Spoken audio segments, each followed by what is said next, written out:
बिहार की राजनीति में लालू यादव की छोटी बेटी रोहिणी आचार्य इस समय चर्चा में हैं। भाई तेजस्वी पर जो वो कह रही हैं, उसने पूरे लालू परिवार पर सवाल खड़े कर दिए हैं।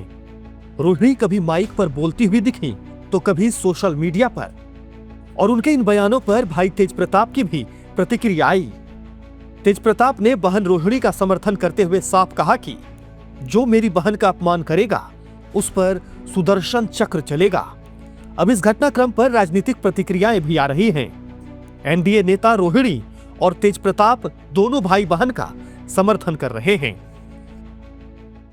रोहिणी आचार्य बेटी है और उनका परिवार का आंतरिक मामला है। तेज प्रताप यादव के कलाई में रक्षा सूत्र बांधा है तो पीड़ा तो स्वाभाविक है।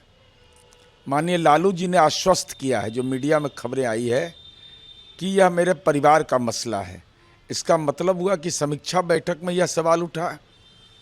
आखिर लालू जी को बयान समीक्षा बैठक के बाद क्यों यह देना पड़ा? चुनाव के बीचों बीच कांग्रेस पार्टी के विधिवत मंच पे कांग्रेस पार्टी के झंडे लहरा रहे थे। कांग्रेस पार्टी के नेताओं की मौजूदगी में एक अति पिछड़ी जाति के प्रधानमंत्री, उनके स्वर्गीय माता जी के लिए कैसे शब्दों का उपयोग हुआ? अमर्यादित, असंसदीय, सभी आपने सीमाओं को लांघने का काम किया।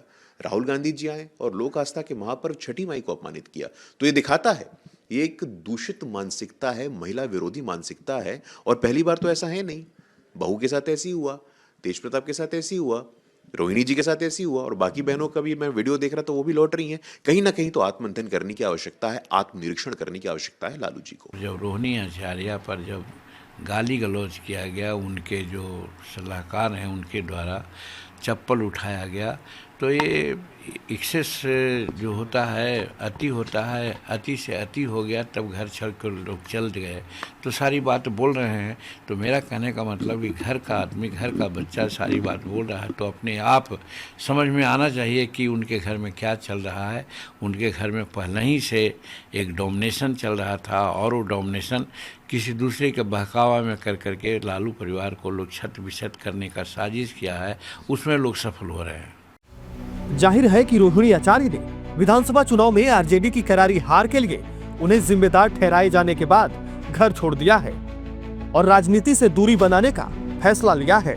हालांकि देश भर में इस वक्त बिहार चुनाव में एनडीए की जीत के साथ रोहिणी का घर छोड़ना सुर्खियों में है, जबकि अभी तक तेजस्वी की तरफ से इस पूरे घटनाक्रम पर कोई प्रतिक्रिया नहीं आई है।